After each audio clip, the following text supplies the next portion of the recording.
in the book of Philippians chapter 4 verse 6. Do not worry about anything. Instead, pray about everything. Ganda. Simple lang. Alam nyo, marami tayong alalahanin eh. Marami tayong mga iniisip. Marami tayong gustong makamit.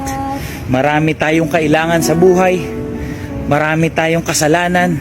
Lahat ito, huwag natin bigyan ng oras para mag-alala tayo. Yung mga bayarin mo, ngayon magpapasko yung mga kailangan natin, huwag tayong mag-alala. Yan maliwanag, sabi dyan sa Philippians 4:6. Do not worry about anything, kahit ano.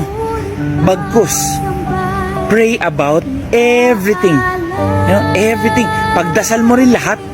Lahat yan. Pagdasal mo. Kasi pag nagdadasal tayo, wala tayong ibang kinakausap kundi siya lang. Siya lang sa itaas, no? Siya lang. So, kapag siya yung kinausap natin, siya nang bahala.